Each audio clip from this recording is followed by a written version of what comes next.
If Isioma had known that the knock on her door that morning would change her life forever, she would have pretended she didn't hear anything. She would have turned the fire lower, hushed her daughter, and told the wind to carry the visitor away. But trouble does not wait for permission. Trouble enters boldly, like an uninvited guest who knows you cannot shut your door. The morning was ordinary, the kind that usually began with birds singing from mango branches and women greeting one another as they fetched water. The golden sun had just begun to stretch its arms across Umuoke village, warming rooftops and stirring the scent of wet earth. Smoke drifted lazily from clay kitchens. Children raced through the dusty paths, kicking stones and laughing. Inside her small but peaceful compound, Isioma hummed softly as she stirred okpa in a clay pot. Her 7-year-old daughter Lota sat nearby plaiting her doll's hair, humming along in that innocent way only children could. Nothing warned them that their peace had only minutes left. The knock came suddenly, loud, impatient, authoritative. Kapam, kapam, kapam. It wasn't the shy knock of a visitor. It was the knock of someone announcing, "I am here to dominate." Before she could wipe her hands, her husband, Onyedika, burst into the kitchen with an excitement she had not seen since the birth of their daughter. "Isioma, she's here!" he exclaimed. "She? Who? Mama, she said she wants to stay with us for 8 weeks while they repair her house in Isioma." He didn't wait for his wife to reply. I didn't know she would come this early." Isioma's heart stopped for one long moment. Madame Ogoli, the infamous stepmother, the woman who raised Onyedika with more authority than affection, the woman who had once looked Isioma in the eyes and said, "You are not good enough for my son." 8 weeks? Isioma whispered. But before she could process anything, the kitchen door swung open and there she was. Madame Ogoli, the woman herself, she stepped in like she owned the entire compound. Her wrapper was tied so tightly around her waist, it looked like she had knotted her stubbornness inside it. Her head tie was tall and intimidating. Her eyes, sharp, calculating, and already scanning every corner of the house. Behind her, a boy carried a heavy box on his head, struggling under the weight. "Mama, welcome," Isioma managed to say. Madame Ogoli sniffed loudly, looked around as if inspecting a crime scene, and finally said, "So this is how you people live?" She didn't wait for an answer. She marched straight into the main room of the house like an unchallenged queen returning to her throne. In that moment, Isioma felt it, the shift in the air. The warmth of the house evaporated. The walls felt closer. The ground felt smaller.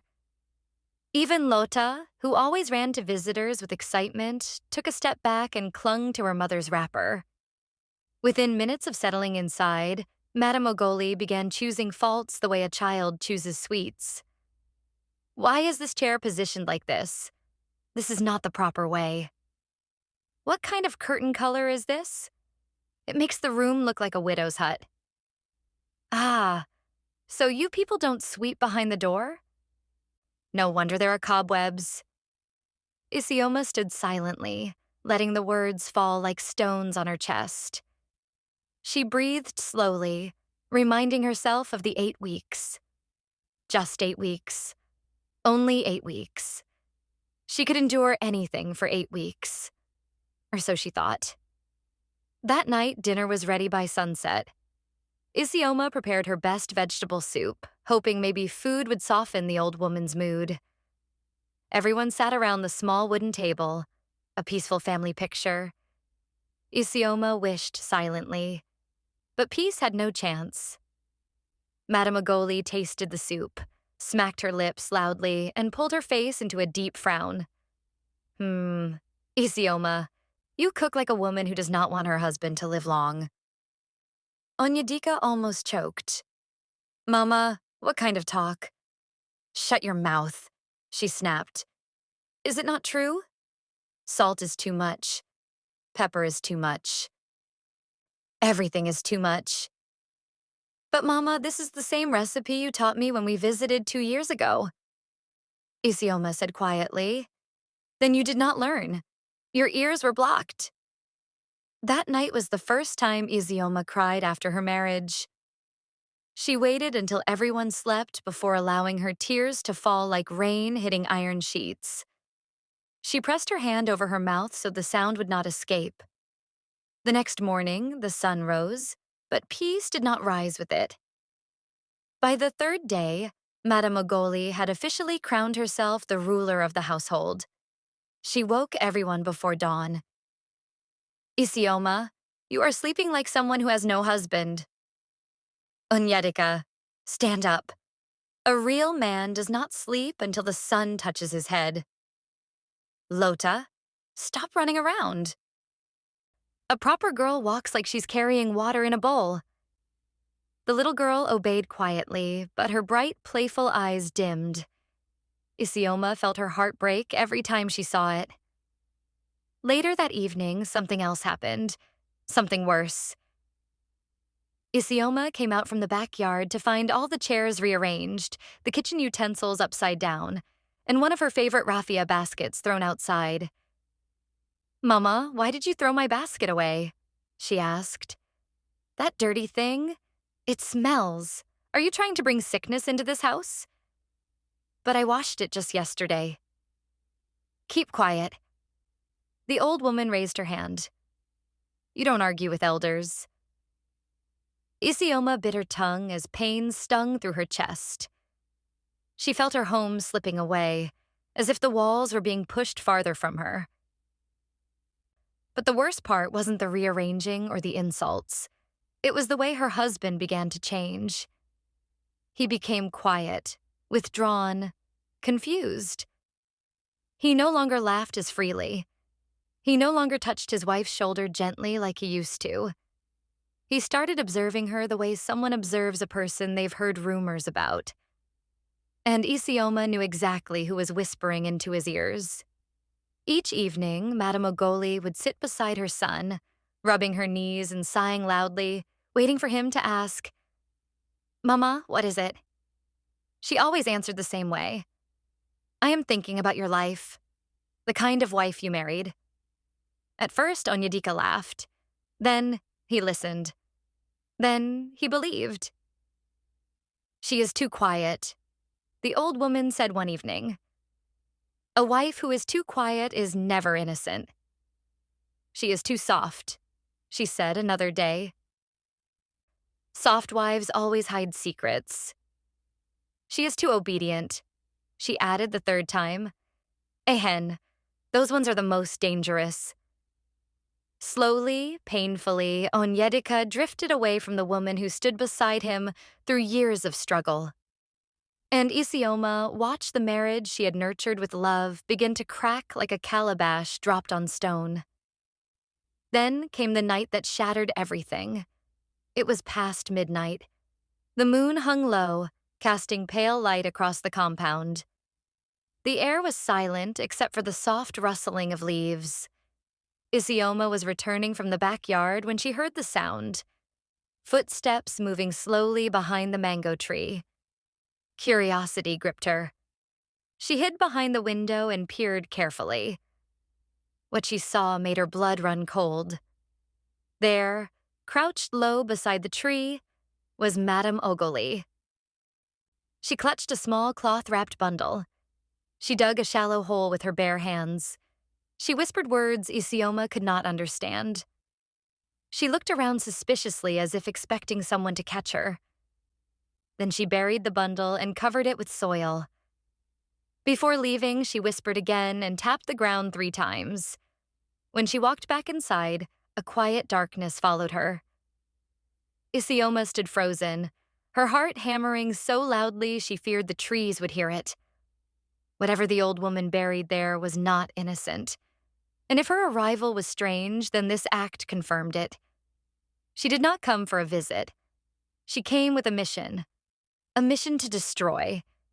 The 8 weeks she claimed she was staying suddenly felt like a dangerous trap. As Isioma stood there trembling with fear and confusion, one truth rose in her mind like a burning flame. The real battle had only just begun. The 8th week had not yet reached its end, but Isioma's home already felt like a battlefield, one where she fought silently, wounded daily by words that cut deeper than knives. If someone entered her compound without knowing the truth, they might have assumed she lived with a queen. But queens did not tear down homes this way. Every morning, before the first cock crowed, Madame Ogoli's voice echoed through the compound like a gong, calling villagers to a festival they didn't want to attend. Isioma, I said wake up. Do you want the sun to rise before you? Her tone carried the sharpness of a cane. Her words left invisible bruises. Isioma rose before dawn, not because she wanted to, but because the woman's voice crawled under her skin like fire ants. She tied her wrapper tightly, rubbed sleep from her eyes, and stepped into the cold morning air to begin chores she didn't choose. Behind her, Lota shuffled out slowly, sleepy-eyed and confused. Mummy, why are we waking up every day when it's still dark? The little girl whispered. Isioma lifted her into her arms. It will be fine, my daughter. Just be patient. But even as she said the words, she didn't believe them anymore. Madame Ogoli maneuvered the household like a general, one who feared no rebellion because she had already poisoned the king's ears. Everything she wanted became law. Breakfast had to be exactly as she preferred. Water had to be fetched from the farthest stream because that one tastes sweeter. Lota was not allowed to play outside because children become wayward when they run too much. Worst of all, she continued whispering into Onyedika's ears at night, sowing seeds of suspicion like an experienced farmer planting yam seedlings. One night, Isioma heard them from the bedroom. Look at you, sitting there like a man without wisdom, the old woman said. Mama, what have I done again? You have allowed your wife control your home. You don't even know what she does when you are not around. Mama, please, don't please me. Open your eyes, my son. Women like her pretend to be humble, but inside their hearts, they are proud. Onyedika said nothing. Silence, dangerous, heavy silence, filled the room. And that silence was what destroyed Isioma the most. Silence meant he was considering the lies. Silence meant he was slowly drifting away. Little Lota, once bubbly like a bird hopping across branches, became quiet. She avoided her grandmother as though she feared her shadow. She barely laughed, barely played, barely smiled.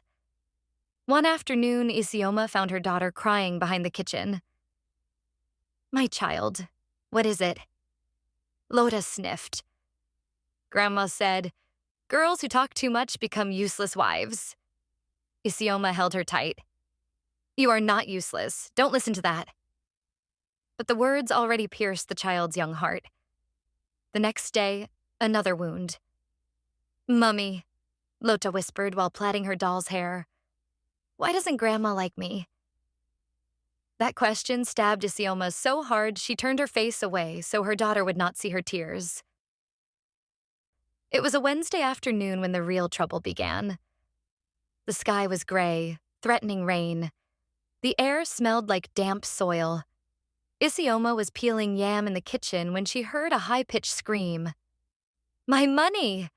My money has been stolen. Thief! I said thief! The entire village probably heard it. Isioma ran toward the room, her heart pounding. She found Madame Ogoli shaking violently, arms flailing like branches in a storm.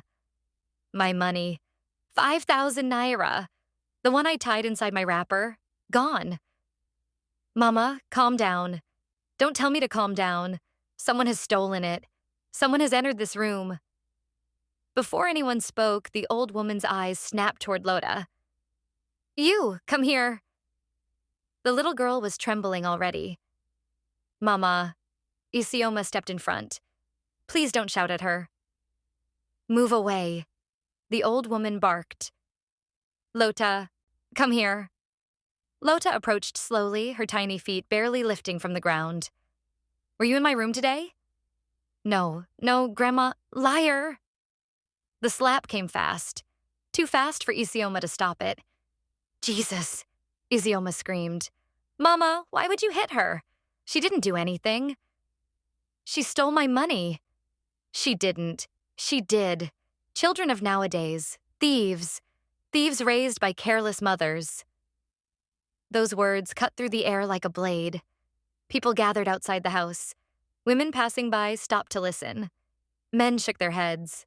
Whispering began. Did you hear? Isioma's child stole money. Ah, that's shameful. Small girl like that? It must be from the mother.